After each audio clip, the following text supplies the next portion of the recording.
Hello friends, welcome to my channel study for you.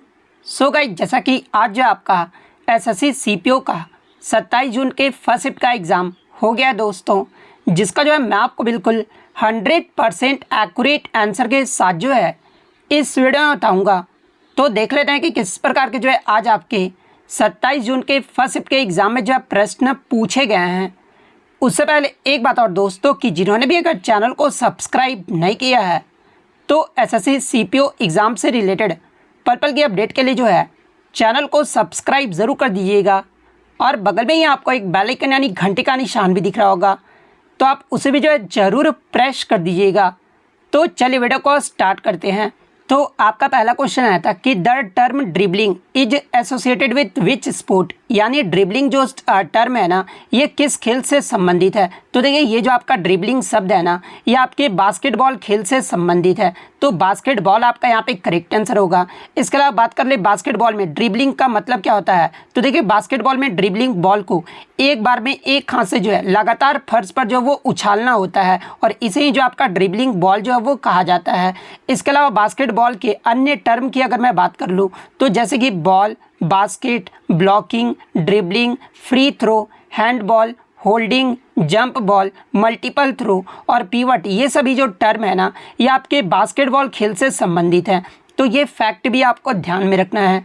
Next question आपका यहाँ पर आता है कि मुद्रा योजना में जो है एम का फुल फॉर्म जो वो पूछा गया था। तो देखिए, मुद्रा का जो फुल फॉर्म होता है ना, ये आपके micro unit development and refinance agency होता है, और इसमें जो एम का फुल फॉर्म होता है ना, ये आपका माइक्रो होता है। तो माइक्रो आपका यहाँ पे करेक्ट आंसर होगा। इसके अलावा अगर मुद्रा योजना की बात कर ले तो देखिए, प्रधानमंत्री मुद्रा योजना को जो है ये आपका 8 अप्रैल 2015 को जो वो शुरू किया गया था। और ये जो योजना है ना, ये आपके माइक्रो फाइनेंस संस्थान और गैर बैंकिंग वित्तीय संगठनों को जो है कम दाम पर ब्याज लोन प्रदान करने के लिए जो है इसको जो वो शुरू किया गया था। तो ये पॉइंट भी आपको ध्यान में रखना है। और ये जो आपका मुद्रा योजना है, ये जो है किस मंत्रालय के अंतर्गत आता है। तो ये आपका वित्त मंत्रालय के अंतर्गत आता है। और मुद्रा योजना में जो है आपके 3 तरह के जो लोन है वो प्रदान किए जाते हैं। यहाँ से भी एग्जाम में प्रश्न पूछा जाता है कि मुद्रा योजना में शिशु लोन के तहत जो है कितने तक का जो कर्ज है वो दिया जाता है। तो देखिए, मुद्रा योजना में शिशु लोन के तहत जो है 50,000 रुपये तक का जो है वो कर्ज दिया जाता है।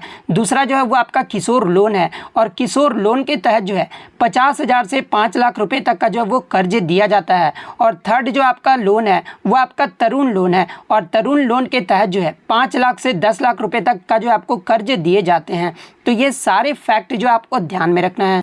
नेक्स्ट क्वेश्चन आपका यहाँ पर आता है कि which peaks comes into the Karakoram range, यानी काराकोरम रेंज में जो है इनमें से कौन सी चोटियाँ आती है, जहाँ पे ऑप्शन में आपका K2 यानी गॉडविन ऑस्टिन जो है वो दिया गया था। तो देखिए, ये जो आपका K2 है ना, ये आपके काराकोरम रेंज के अंतर्गत आता है। तो K2 आपका यहाँ पे करेक्ट आंसर होगा। इसके अलावा अगर K2 की बात कर ले तो देखिए, K2 जो है ये आपका विश्व का सबसे दूसरा जो है सबसे ऊँची चोटी है। विश्व के अगर सबसे ऊँची चोटी के बारे में पूछा जाए तो ये आपका माउंट एवरेस्ट है, और दूसरी ऊंची जो सबसे ऊंची चोटी है ये आपका K2 है। और इसकी अगर हाइट की बात कर ले तो देखिए, इसकी जो ऊंचाई है ना, ये आपका 8,611 मीटर है। अगर फीट में ऑप्शन दिया रहे तो 28,251 फीट जो है इसकी ऊंचाई है। तो ये फैक्ट भी आप ध्यान में रखिएगा। इसके अलावा अगर काराकोरम रेंज की बात कर ले तो देखिए, काराकोरम रेंज को जो है पुराणों में इस पर्वतमाला का संस्कृत जो नाम है ना, ये कृष्ण गिरी यानी काला पहाड़ जो है इसका नाम जो है वो दिया गया है। इसके अलावा एग्जाम में प्रश्न पूछा जाता है कि काराकोरम, लद्दाख और जास्कर, ये सभी जो श्रेणियां है ना, ये किस हिमालय के भाग हैं। तो देखिए, काराकोरम, लद्दाख और जास्कर श्रेणियां जो है ये आपके ट्रांस हिमालय के भाग हैं। तो ये पॉइंट भी आप ध्यान में रखिए। इसके अलावा मैं आपको बता दूं कि भारत की सबसे ऊंची चोटी अगर पूछा जाए कौन सी है, तो ये आपका K2 है, यानी गॉडविन ऑस्टिन है, जो कि आपका पाक अधिकृत कश्मीर में है। तो ये आप ध्यान में रखिएगा कि अगर सिर्फ भारत में फुल्ली अगर पूछा जाए कि भारत में सबसे ऊंची चोटी कौन सी है, तो फिर आपका कंचनजंगा हो जाएगा, क्योंकि कंचनजंगा जो ये भारत में स्थित है, जो कि आपका सिक्किम राज्य में स्थित है। और ये कंचनजंगा की अगर हाइट की बात कर ले तो 8,598 मीटर है। तो ये फैक्ट भी आप ध्यान में रखिएगा। नेक्स्ट क्वेश्चन आपका यहाँ पर आता है कि शैलेंद्र राजवंश के राजा जो ये किस धर्म को मानते थे। तो देखिए, शैलेंद्र राजवंश के जो राजा थे ना, ये आपके बौद्ध धर्म के जो है वो सक्रिय प्रवर्तक थे। तो बौद्ध धर्म यानी बौद्धिज्म आपका यहाँ पे करेक्ट आंसर होगा। नेक्स्ट क्वेश्चन आपका यहाँ पर आता है कि what is the opposite process of solidification, यानी सॉलिडिफिकेशन का जो ऑपोजिट प्रोसेस होता है ना, उसे जो है वो क्या कहा जाता है। तो देखिए मैं आपको स्टेट साइकिल जो है वो समझा देता हूँ। तो देखिए सॉलिड से अगर लिक्विड में बनता है तो इसे जो आपका सॉलिडिफिकेशन कहा जाता है, लेकिन अगर लिक्विड से सॉलिड बनता है ना तो इसे आपका फ्यूज़न, जिसे जो है मेल्टिंग भी जो है वो कहा जाता है। तो यहाँ पर जो आपका अपोजिट पूछा गया था, सॉलिडिफिकेशन का अपोजिट क्या होता है, तो ये आपका मेल्टिंग होता है। तो मेल्टिंग आपका यहाँ पे करेक्ट आंसर होगा। इसके अलावा मैं आपको बता दूं कि लिक्विड से अगर आपका गैस बनता है तो ये आपका वेपोराइजेशन होता है। वहीं अगर गैस से अगर आपका लिक्विड बनता है तो ये आपका कंडेंसेशन होता है। अगर गैस से सॉलिड बनता है तो ये आपका क्या होगा, तो डिपोजिशन होगा। वहीं अगर सॉलिड से गैस बनता है तो ये आपका सब्लिमेशन होगा। तो ये फैक्ट भी आप ध्यान में रखिएगा। नेक्स्ट क्वेश्चन आपका यहाँ पर आता कि अनुच्छेद 48A जो है ये आपका किससे संबंधित है। हालांकि क्वेश्चन ये नहीं पूछा गया था, ऑप्शन जो था वो आपका अनुच्छेद 48A दिया गया था। तो देखिए मैं आपको बता दूं कि पर्यावरण की सुरक्षा के लिए प्रत्यक्ष प्रावधान पेश करने के लिए जो है संविधान में आपका एक संशोधन किया गया था, जो कि आपके 42वें संविधान संशोधन जो वो किया गया था। और 42वां जो संविधान संशोधन है ये आपका 1976 में हुआ था। और इसमें जो है राज्य के नीति निर्देशक तत्व यानी DPSP में जो है अनुच्छेद 48A को जो वो जोड़ा गया था। और ये जो आपका अनुच्छेद 48A है ये आपकी राज्य पर्यावरण की रक्षा और सुधार करने और देश के वनों और वन्य जीवों की रक्षा करने का जो है ये प्रयास करेगा। ये आपका अनुच्छेद 48A में जो वो जोड़ा गया है। तो क्वेश्चन में आपका ये दिया गया था और इसका जो आंसर होगा ना वो आपका आर्टिकल 48A होगा। तो आर्टिकल 48A आपका करेक्ट आंसर होगा। नेक्स्ट क्वेश्चन आपका यहाँ पर था कि फंडामेंटल ड्यूटीज़ यानी मौलिक कर्तव्य जो है भारत के संविधान के किस अनुच्छेद में निहित है। तो देखिए अगर मौलिक कर्तव्य की बात कर ले तो ये आपका अनुच्छेद 51A में जो है वो वर्णित है। और भाग की बात कर ले तो भाग 4A में वर्णित है। तो अनुच्छेद 51A आपका करेक्ट आंसर होगा। इसके अलावा मैं आपको बता दूं कि मूल संविधान में यानी जब हमारा संविधान बनकर तैयार हो रहा था ना उस समय मौलिक कर्तव्यों की जो संख्या थी ना वो आपका शून्य था। यानी मौलिक कर्तव्य की संख्या जो है ये कब जोड़ा गया था। तो देखिए 42वां जो संविधान संशोधन हुआ था ना जो कि आपका 1976 में हुआ था। और इसमें सरदार स्वर्ण सिंह समिति के सिफारिश पर जो है हमारे संविधान में 10 मौलिक कर्तव्यों को जो वो जोड़ा गया था। और वर्तमान में मौलिक कर्तव्यों की संख्या की बात कर ले तो आपका 11 मौलिक कर्तव्य है। और ये जो आपका 11वां मौलिक कर्तव्य है ना ये आपका 86वें संविधान संशोधन अधिनियम जो कि आपका 2002 में हुआ था, इसके माध्यम से जो है 11वें मौलिक कर्तव्य को जो वो जोड़ा गया था। तो ये पॉइंट भी आप ध्यान में रखिएगा। इसके अलावा मैं आपको बता दूं कि 11 मौलिक कर्तव्य से जो है आपके लगातार एग्जाम में प्रश्न पूछे जाते हैं। जैसे कि अगर 51A के क्लोज ए का अगर बात कर ले तो 51A के क्लोज ए में आपका कहा गया कि राष्ट्रीय ध्वज, राष्ट्रीय गान और भारतीय संविधान के सिद्धांतों और संस्थानों का सम्मान करना, ये जो आपका अनुच्छेद 51A के जो है क्लोज ए में जो है वो आपका कहा गया है। 51A के अगर बी की बात कर ले तो इसमें आपका कहा गया कि स्वतंत्रता के लिए देश की लड़ाई को प्रेरित करने वाले उदात्त सिद्धांतों को बनाए रखे और इसे कायम करना, ये जो आपका बी में कहा गया है। वहीं अगर सी की बात कर ले तो देखिए भारत की संप्रभुता, एकता और अखंडता को बनाए रखना और उसकी रक्षा करना, ये जो आपका सी में कहा गया यानी तीसरे मौलिक कर्तव्य में कहा गया है। चौथे मौलिक कर्तव्य में जो आपका राष्ट्र की रक्षा करे और आवश्यकता अनुसार राष्ट्रीय सेवा प्रदान करना, ये जो आपका चौथे मौलिक कर्तव्य में जो वो कहा गया है। पांचवें मौलिक कर्तव्य में जो आपका धर्म, भाषा, स्थानीय वर्ग में मतभेद के बावजूद जो है सभी भारतीयों के बीच सद्भाव और साझा भाईचारे की भावना को जो वो बढ़ावा देना है। और साथ ही में महिलाओं की गरिमा को ठेस पहुंचाने वाले व्यवहार की जो वो निंदा करना है। ये जो आपके पांचवें मौलिक कर्तव्य में जो वो कहा गया है। छठे मौलिक कर्तव्य में जो आपका समग्र रूप से राष्ट्र के समृद्ध सांस्कृतिक इतिहास की सराहना करे और उसकी रक्षा करे, ये जो आपके छठे मौलिक कर्तव्य में कहा गया है। जंगल, झील, नदी और वन्य जीवन सहित एक स्वस्थ पारिस्थितिकी तंत्र को बनाए रखना और साथ ही सभी जीवित चीज़ों के प्रति दया दिखाना, ये जो आपके सातवें मौलिक कर्तव्य में कहा गया है। एक मानवतावादी दृष्टिकोण, एक वैज्ञानिक मानसिकता और सुधार की भावना को बढ़ावा देना, ये जो आपके आठवें मौलिक कर्तव्य में कहा गया है। नौवें की बात कर ले तो सार्वजनिक संपत्ति की रक्षा करे और हिंसा से दूर रहना, यह आपका नौवें मौलिक कर्तव्य में कहा गया है। व्यक्तिगत और सामूहिक प्रयास के सभी क्षेत्रों में उत्कृष्टता के लिए प्रयास करना ताकि देश लगातार प्रयास और सफलता की अधिक से अधिक ऊंचाइयों पर पहुंचे, ये जो आपके 10वें मौलिक कर्तव्य में कहा गया था। और 11वां जो मौलिक कर्तव्य आपका 86वें संविधान संशोधन 2002 के माध्यम से जोड़ा गया था। और इसमें अपने बच्चे या फिर प्रतिपाल्य यानी जिसे जो है आप गोद लिए हैं उन्हें जो है 6 से 14 वर्ष की आयु के बीच शिक्षा प्राप्त करने का अवसर प्रदान करना, ये जो आपका 11वां मौलिक कर्तव्य में जो वो कहा गया है। तो ये सारे 11 मौलिक कर्तव्य को जो है आपको ध्यान में रखना है। नेक्स्ट आपका यहाँ पर आता है कि वित्त आयोग यानी फाइनेंस कमीशन का गठन भारत के राष्ट्रपति द्वारा संविधान के किस अनुच्छेद के तहत जो वो किया जाता है। तो देखिए अनुच्छेद 280 के तहत वित्त आयोग की स्थापना की गई है और इनकी जो नियुक्ति है राष्ट्रपति के द्वारा जो वो किया जाता है। तो अनुच्छेद 280 आपका यहाँ पे करेक्ट आंसर होगा। इसके अलावा मैं आपको बता दूं कि टीचर्स के द्वारा इससे पहले आपके एग्जाम में पूछा गया था कि वित्त आयोग में जो कितने मेंबर होते हैं। तो देखिए वित्त आयोग में आपके 5 मेंबर होते हैं, जिसमें आपके 1 अध्यक्ष और 4 जो होते हैं वो आपके सदस्य होते हैं। तो ये पॉइंट भी आप ध्यान में रखिएगा।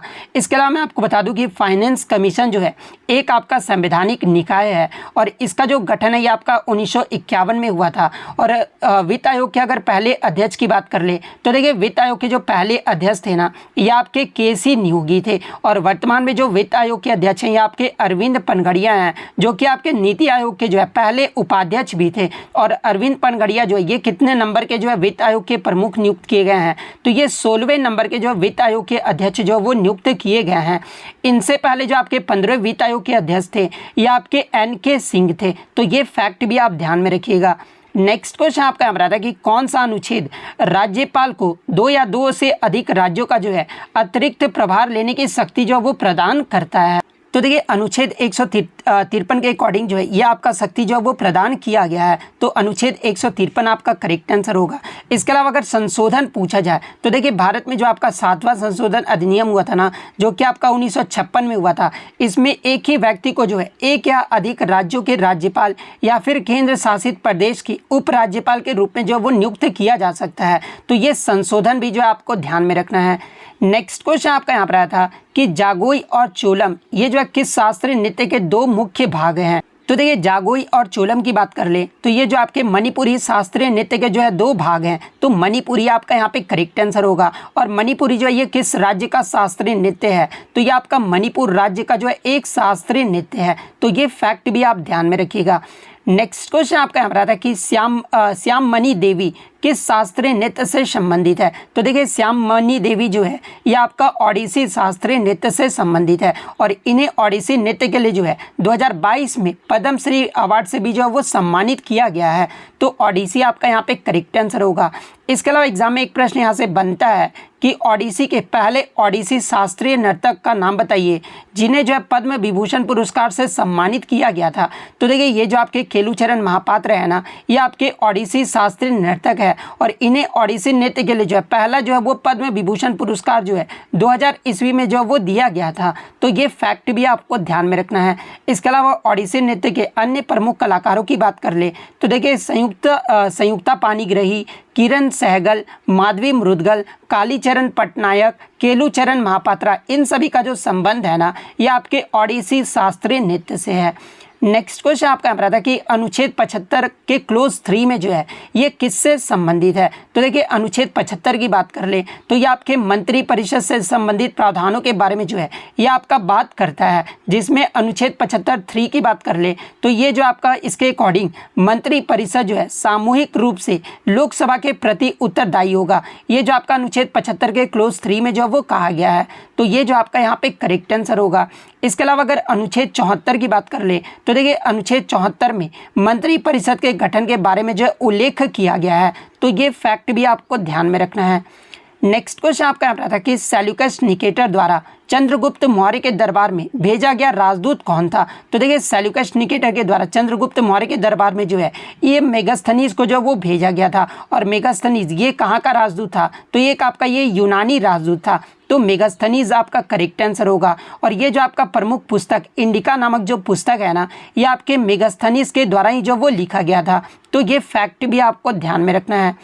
नेक्स्ट आपका यहाँ पर आया था कि इनमें से कौन सा उड़ीसा का लोक नृत्य नहीं है। तो देखिए अगर उड़ीसा के फोक डांस की बात कर ले तो देखिए घमूरा नृत्य, पाला नृत्य, डसकतिया नृत्य, दलखाई नृत्य, छाऊ नाच, छाऊ देखिए, जो छऊ नाच होता है ना, ये 3 प्रकार का होता है, जो कि आपका कोलकाता का भी जो है लोक नृत्य है, उड़ीसा का भी लोक नृत्य और झारखंड का भी लोक नृत्य है, जिसे उड़ीसा में जो आपका मयूरभंज छऊ जो है वो कहा जाता है। इसके अलावा कर्म नाच, गोटी पुआ, बागा नाच, ये सभी जो नृत्य है ना, ये आपके उड़ीसा राज्य के लोक नृत्य है। तो इनमें से आपका 3 ऑप्शन में दिया गया था। इसके अलावा जो चौथा ऑप्शन दिया गया था ना, वो कथकली दिया गया था। तो देखिए, ये जो आपका कथकली है ना, ये आपके केरल राज्य का जो एक शास्त्रीय नृत्य है। तो कथकली आपका यहाँ पे करेक्ट आंसर होगा। नेक्स्ट क्वेश्चन आपका यहाँ रहा था कि हिंदू कैलेंडर के अनुसार दिवाली जो त्यौहार है ना, ये किस महीने में मनाया जाता है। तो देखिए, हिंदू कैलेंडर के अकॉर्डिंग दीपावली का जो त्यौहार है ना, ये आपके कार्तिक मास के 15वें चंद्र दिवस पर जो ये मनाया जाता है। तो कार्तिक मास आपका यहाँ पे करेक्ट आंसर होगा। इसी से मिलता जुलता एक और आपका क्वेश्चन पूछा गया था कि हिंदू कैलेंडर के अनुसार दशहरा जो पर्व है ना, ये किस महीने में मनाया जाता है। तो देखिए, अगर दशहरे पर्व की बात कर ले तो इसे जो आपका आसीन माह की शुक्ल पक्ष की 10वीं तिथि को जो है वो मनाया जाता है। तो ऑप्शन में आपका आसीन माह जो है वो दिया गया होगा। तो आसीन माह आपका यहाँ पे करेक्ट आंसर होगा। इसके अलावा अगर होली त्यौहार के बारे में पूछा जाए तो देखिए, होली जो त्यौहार है ना, ये आपके हिंदू कैलेंडर के अंतिम महीने में जो इसे मनाया जाता है। और हिंदू कैलेंडर का अंतिम महीना कौन सा होता है, तो ये आपका फागुन मास होता है। तो ये फैक्ट भी आप ध्यान में रखिएगा। वहीं अगर रक्षाबंधन की बात कर ले तो देखिए, रक्षाबंधन जो ये आपका भाई बहनों का त्यौहार है, और इसे जो है श्रावण मास में पूर्णिमा के दिन या फिर पूर्णिमा के दौरान जो है इस त्यौहार को जो है वो मनाया जाता है। तो ये फैक्ट भी आप ध्यान में रखिएगा। नेक्स्ट आपका यहाँ पर था कि असद अली खान किस वाद्य यंत्र से संबंधित है। तो देखिए, असद अली खान की बात कर ले तो ये आपके रुद्र वीणा से संबंधित है। तो रुद्र वीणा आपका करेक्ट आंसर होगा। इसके अलावा मैं आपको बता दूं कि असद अली खान को जो है 1977 में संगीत नाटक अकेडमी पुरस्कार से सम्मानित किया गया था, और इन्हें 2008 में जो है पद्म भूषण से भी जो है वो सम्मानित किया गया है। तो ये फैक्ट भी आप ध्यान में रखिएगा। इसके अलावा अन्य वाद्य यंत्र और उनके वादक की बात देख लें तो देखिए, सितार में आपके कौन कौन से आ जाते हैं। तो देखिए, पंडित रविशंकर, उमा शंकर मिश्र, बुद्धादित्य मुखर्जी, विलायत खान, शाहिद परवेज और वंदे हसन, इन सभी का जो संबंध है ना, ये आपके सितार वाद्य यंत्र से है। सरोद वादक की बात कर ले तो देखिए, अमजद अली खान, अलाउद्दीन खान, अली अकबर खान, विश्वजीत राय चौधरी, मुकेश शर्मा और बुद्धदेव दास गुप्ता, इन सभी का जो संबंध है ना, ये आपके सरोद वाद्य यंत्र से है। संतूर वादक की बात कर ले तो देखिए, शिव कुमार शर्मा और भजन सुपारी, इनका जो संबंध है ये आपके संतूर वाद्य यंत्र से है। शहनाई वादक में जो आपके बिस्मिल्ला खान, अली अहमद हुसैन खान और दयाशंकर जगन्नाथ, इनका जो संबंध है ये आपके शहनाई वादक से है। बांसुरी वादक में आपके हरिप्रसाद चौरसिया, पन्नालाल घोष, राजेंद्र कुलकर्णी, वी कुंजमणि, इनका जो संबंध है ये आपके बांसुरी वाद्य यंत्र से है। तबला वादक में जो आपके जाकिर हुसैन, अल्लाह रखा खान, गुदई महाराज, किशन महाराज, लतीफ़ खान, सुखविंदर सिंह, ये जो आपके तबला वाद्य यंत्र से संबंधित है। वायलिन में आपके T N. Krishnan, doctor N Rajam, L Subramaniam, इनका जो संबंध है आपके वायलिन वादक से है। पखावाज में आपके गोपाल दास, ठाकुर लक्ष्मण सिंह, छत्रपति सिंह और रहमान खान, इनका जो संबंध है ये आपके पखावाज से है। इसके अलावा अन्य बात कर ले तो देखिए, रुद्र वीणा में जो आपके उस्ताद सादिक अली खान, असद अली खान, ये आपके रुद्र वीणा से संबंधित है। एस बालाचंद्रन, कृष्ण भागवतार और बदरुद्दीन डागर, ये जो आपके वीणा वाद्य यंत्र से संबंधित है। ठाकुर भीकम सिंह, जगदीश सिंह और पालधार रघु, इन सभी का जो संबंध है ना, ये आपके मृदंगम से है। तो ये सारे फैक्ट जो आपको ध्यान में रखना है। नेक्स्ट आपका यहाँ पर आता है कि स्वयं सहायता समूह यानी सेल्फ हेल्पिंग ग्रुप, ये जो बैंक लिंकेज प्रोजेक्ट का जो गठन है ना, ये किस वर्ष में किया गया था। तो देखिए, एसएचजी बैंक लिंकेज परियोजना को जो है वर्ष 1992 में नाबार्ड द्वारा जो है इसे शुरू किया गया था। तो 1992 आपका यहाँ पे करेक्ट आंसर होगा। और किस बैंक के द्वारा जो इसे शुरू किया गया था, तो ये आपके नाबार्ड के द्वारा जो वो शुरू किया गया था। और ये जो आपका है ना, ये विश्व की सबसे बड़ी माइक्रो फाइनेंस परियोजना भी जो वो बन गया है। तो ये फैक्ट भी आपको ध्यान में रखना है। इसके अलावा मैं आपको बता दूं कि इस कार्यक्रम के तहत जो है बैंकों को एसएचजी के लिए जो है बचत खाता खोलने की जो है अनुमति प्रदान की गई है। तो ये पॉइंट भी आप ध्यान में रखिएगा।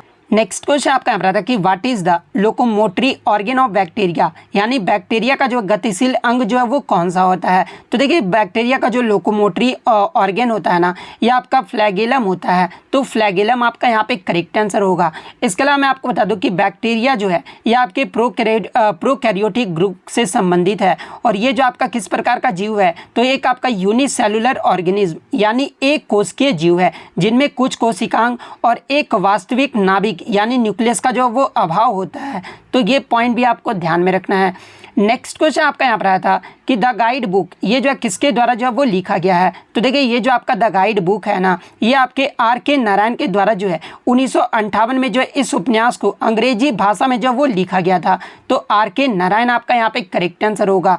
इसके अलावा मैं आपको बता दूं कि R.K. नारायण जी को जो है अंग्रेजी के लिए पहला साहित्य अकादमी पुरस्कार जो है इसी उपन्यास के लिए जो है 1960 में जो वो दिया गया था। तो ये फैक्ट भी आपको ध्यान में रखना है। और इनका एक और प्रसिद्ध पुस्तक है जिसका नाम जो वो मालगुडी डेज है। और ये जो आपका मालगुडी डेज पुस्तक है ना, ये भी आपके R.K. नारायण के द्वारा जो वो लिखा गया है। तो ये फैक्ट भी आप ध्यान में रखिएगा।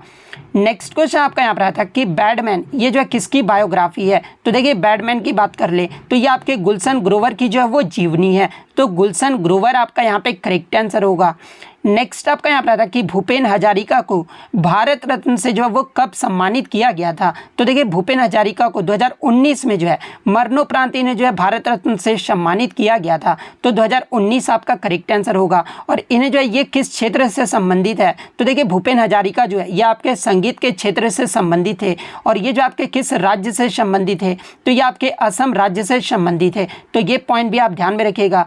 इसके अलावा अगर भारत रत्न की बात कर ले तो देखिए भारत रत्न की जो स्थापना है ना, ये आपके वर्ष 1954 में किया गया था। और ये जो आपका 3 व्यक्तियों को जो उस समय जो वो दिया गया था, और वो 3 व्यक्ति कौन कौन से थे। तो देखिए सी राजगोपालचारी, सर्वपल्ली राधाकृष्णन और सीवी रमन को जो है ये पहली बार जो है 3 व्यक्तियों को जो भारत रत्न से सम्मानित किया गया था। इसके अलावा अगर एग्जाम में पूछा जाए कि मरणोपरांत भारत रत्न से सम्मानित होने वाले पहले व्यक्ति का अगर नाम पूछा जाए तो ये आपके लाल बहादुर शास्त्री थे। वहीं अगर भारत रत्न पाने वाले पहले विदेशी व्यक्ति का नाम पूछा जाए तो ये आपके खान अब्दुल गफ्फार खान थे। भारत रत्न पाने वाली पहली महिला के नाम अगर पूछा जाए तो ये आपके इंदिरा गांधी थी। और भारत रत्न पाने वाले पहले खिलाड़ी का नाम अगर पूछा जाए तो ये आपके सचिन तेंदुलकर थे। और सचिन तेंदुलकर को जो है 2014 में भारत रत्न से जो वो सम्मानित किया गया था। और आप कमेंट करके जवाब दीजिएगा कि 2024 में जो है कितने लोगों को जो है भारत रत्न से जो वो सम्मानित किया गया है। ये जो आप कमेंट करके ज़रूर जवाब दीजिएगा।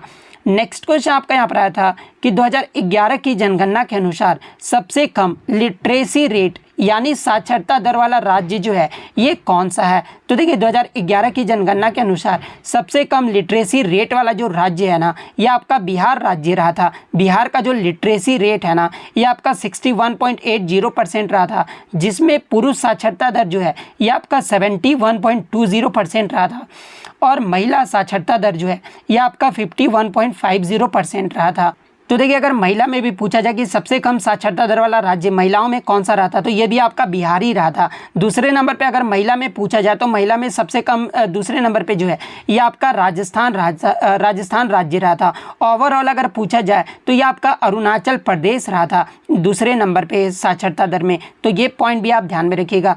इसके अलावा भारत के अगर साक्षरता दर की बात कर ले तो देखिए 2011 की जनगणना के अनुसार भारत का जो लिटरेसी रेट है ना, ये 74.04% रहा था, जिसमें पुरुष साक्षरता दर जो है ये आपका 82.14% रहा था। और महिला साक्षरता दर जो है ये आपका 65.46% रहा था, जिसमें अगर सबसे साक्षरता दर वाला राज्य की बात कर ले तो ये आपका केरल राज्य का रहा था। केरल का जो साक्षरता दर आप यहाँ पे देख सकते हैं 94% रहा था। उसके बाद आपका केंद्र शासित प्रदेश लक्षद्वीप का नाम आता है। थर्ड में आपका मिजोरम राज्य रहा था। फोर्थ में आपका गोवा, फिफ्थ में आपका त्रिपुरा और सिक्स्थ में आपका दमन और दीव रहा था। तो ये क्रम भी जो आपको ध्यान में रखना है। नेक्स्ट आपका यहाँ पर आता है कि 2011 की जनगणना के अनुसार सबसे कम लिस्ट पॉपुलेटेड स्टेट पूछा गया था। तो देखिए सबसे कम जनसंख्या वाला जो राज्य रहा था ना, ये सिक्किम राज्य रहा था। और ओवरऑल अगर पूछा जाए कि सबसे कम जनसंख्या वाला केंद्र शासित प्रदेश या राज्य कौन सा रहा था, तो ये लक्षद्वीप रहा था। तो ये फैक्ट भी आप ध्यान में रखिएगा। वहीं अगर सबसे अधिक जनसंख्या वाला राज्य की बात कर ले तो देखिए भारत का जो जनसंख्या ये आपका 121 करोड़ रहा था। और इसमें जो है 2001 से लेकर आपका जो है 2011 तक कितने का जो है वो वृद्धि हुआ था, तो ये आपका 17.64% के जो है वो वृद्धि हुआ था। यानी 10 के वृद्धि दर अगर पूछा जाए कितना परसेंट रहा था, तो ये 17.64% रहा था, जिसमें सबसे अधिक जनसंख्या जो है ये आपका उत्तर प्रदेश राज्य का रहा था, उसके बाद आपका महाराष्ट्र राज्य का रहा था, उसके बाद आपका बिहार, उसके बाद वेस्ट बंगाल, उसके बाद आंध्र प्रदेश, उसके बाद मध्य प्रदेश। ये क्रम जो आपको ध्यान में रखना है। वहीं अगर क्षेत्रफल की दृष्टि से पूछा जाए तो देखिए क्षेत्रफल की दृष्टि से सबसे बड़ा जो राज्य रहा था ना, ये आपका राजस्थान राज्य रहा था, और क्षेत्रफल की दृष्टि से सबसे छोटा जो राज्य रहा था ना, ये आपका गोवा राज्य रहा था। तो ये फैक्ट भी आप ध्यान में रखिएगा। नेक्स्ट क्वेश्चन आपका यहाँ पर आता कि उस्ताद बुंदू खान ये जो है किस वाद्य यंत्र से संबंधित थे। तो देखिए उस्ताद बुंदू खान की बात कर ले तो ये जो आपके पाकिस्तानी वाद्य यंत्र के वादक थे, जो कि आपके सारंगी वाद्य यंत्र से संबंधित थे। तो सारंगी आपका यहाँ पे करेक्ट आंसर होगा। नेक्स्ट क्वेश्चन आपका यहाँ पर आता है कि 2023 के खेलो इंडिया यूथ गेम्स में जो है कितने खेलों को जो है वो शामिल किया गया था। तो देखिए अगर 2023 के खेलो इंडिया यूथ गेम्स की बात कर ले तो ये जो आपका 30 जनवरी से 11 फरवरी 2023 तक जो है ये आपके मध्य प्रदेश के 8 शहरों में जो है 11 स्थानों पर जो है ये आपका आयोजित किया गया था, और इसमें जो आपके टोटल 26 खेलों को जो है वो शामिल किया गया था। तो 26 आपका यहाँ पे करेक्ट आंसर होगा। इसके अलावा अगर KYG गेम्स की बात कर ले तो देखिए ये आपका जो पहला जो संस्करण हुआ था ना खेलो इंडिया यूथ गेम्स का, ये आपका 2018 में हुआ था, और ये आपका नई दिल्ली में आयोजित किया गया था। दूसरे संस्करण की बात कर ले तो ये आपका 2019 में महाराष्ट्र में जो है आयोजित किया गया था। तीसरे संस्करण जो है आपका 2030 में जो है ये आपका असम में आयोजित किया गया था।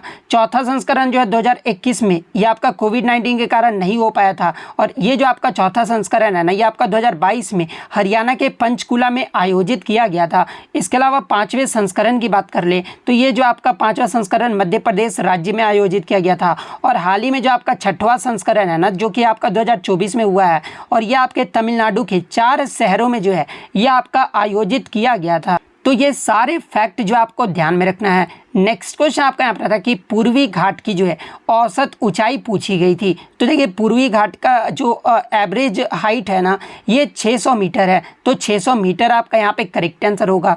इसके अलावा बात कर ले पूर्वी घाट की सभी चोटियों में जो है सबसे ऊंची चोटी अगर पूछा जाए तो देखिए जो चोटियों में सबसे ऊंची चोटी है ना पूर्वी घाट की, ये आपका महेंद्रगिरी है। तो ये फैक्ट भी आप ध्यान में रखिएगा। नेक्स्ट क्वेश्चन आपका यहाँ पर आया था कि इनमें से कौन सा बायोस्फीयर रिजर्व जो है आंध्र प्रदेश राज्य में स्थित है, जहाँ पे ऑप्शन में आपका शेषचलम पहाड़ियाँ जो वो दिया गया था। तो देखिए ये जो आपका शेषचलम पहाड़ियाँ है ना, ये आपके आंध्र प्रदेश राज्य में स्थित एक बायोस्फीयर रिजर्व है। तो शेषचलम पहाड़ियाँ आपका यहाँ पे करेक्ट आंसर होगा। नेक्स्ट क्वेश्चन आपका यहाँ पर आता है कि कथा सरित सागर ये जो है किस भाषा में लिखी गई है। तो देखिए कथा सरित सागर जो है ये सोमदेव के द्वारा जो है इसे संस्कृत भाषा में जो वो लिखा गया है। तो संस्कृत आपका यहाँ पे करेक्ट आंसर होगा। नेक्स्ट आपका यहाँ पर आया था कि भीमबेटका की गुफा में जो है किस प्रकार के चित्र हैं। तो देखिए भीमबेटका की गुफा की बात कर ले तो ये आपका मध्य प्रदेश के रायसेन जिले में स्थित है, और ये जो आपका शैल चित्र का जो है वर्णन किया गया है। तो शैल चित्र आपका यहाँ पे करेक्ट आंसर होगा। नेक्स्ट आपका यहाँ पर आता है कि वास्को डी गामा जो भारत आया था उसकी यात्रा जो है ये किस देश से संबंध रखती है। यानी जब भारत आया था उससे पहले जो मतलब कि वास्को डी गामा जो है ये किस देश का यात्री था, ये प्रश्न जो है वो पूछा गया था, या फिर किस देश से जो वो भारत आया था। तो देखिए वास्को डी गामा जो ये आपका पुर्तगाल से जो वो भारत आया था। तो पुर्तगाल आपका यहाँ पे करेक्ट आंसर होगा। इसके अलावा एग्जाम में एक प्रश्न और पूछा जाता है कि वास्को डी गामा जो ये भारत जो है कब और कहाँ पर सबसे पहले आया था। तो देखिए वास्को डी गामा जो ये आपका 20 मई 1498 को जो है केरल के कोझिकोड जिले के जो है कालीकट जो बंदरगाह था ना, ये सबसे पहले यहाँ पर ही जो है वो पहुँचा था। तो ये फैक्ट भी आपको ध्यान में रखना है।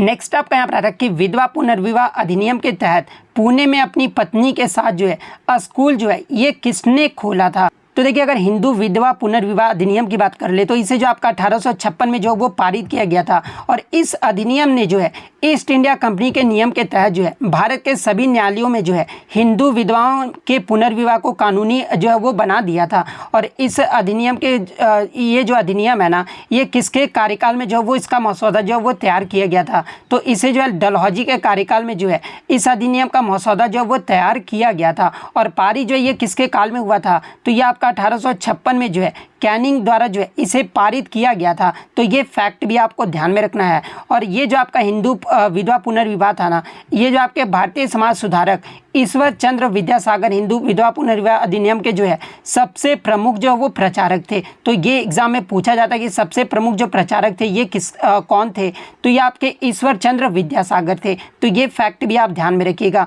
तो जो स्कूल है ना पुणे में, ये गोपाल हरि देशमुख के द्वारा जो वो खोला गया था। तो गोपाल हरि देशमुख आपका यहाँ पे करेक्ट आंसर होगा। इसके अलावा एक क्वेश्चन आपसे यहाँ पे पूछा गया था कि CWG यानी जो आपका कॉमनवेल्थ गेम्स 2022 हुआ था ना, ये कहाँ पर आयोजित किया गया था। तो देखिए कॉमनवेल्थ गेम्स 2022 जो है ये आपका बर्मिंघम इंग्लैंड में आयोजित किया, यानी इंग्लैंड के जो है बर्मिंघम में आयोजित किया गया था। तो बर्मिंघम आपका यहाँ पे करेक्ट आंसर होगा। और कॉमनवेल्थ गेम्स 2022 में भारत पदक तालिका में जो है ये चौथे पायदान पर रहा था। तो ये फैक्ट भी आपको ध्यान में रखना है। नेक्स्ट क्वेश्चन आपका यहाँ पर आया था कि गेहूँ, जौ, राई सहित अन्य कुछ अनाजों में जो है आपके जो ग्रेन्स वगैरह होते हैं ना, उनमें जो है कौन सा प्रोटीन जो है वो पाया जाता है। तो देखिए अनाज में जो आपका कौन सा प्रोटीन पाया जाता है, तो ग्लूटेन नामक जो प्रोटीन होता है ना, ये आपके अनाज में जो वो पाए जाते हैं। तो ग्लूटेन आपका यहाँ पे करेक्ट आंसर होगा। तो इतने क्वेश्चन जो है आज मुझे बच्चों के द्वारा मिले हैं जो कि 100% रियल और ऑथेंटिक हैं। तो अगर वीडियो अच्छी लगी हो तो वीडियो को जो है लाइक ज़रूर कर दीजिएगा। और इसी तरह रियल एनालिसिस पाने के लिए जो है चैनल को सब्सक्राइब ज़रूर कर दीजिएगा। तो मिलते हैं नेक्स्ट वीडियो में, तब तक thank you, all the best.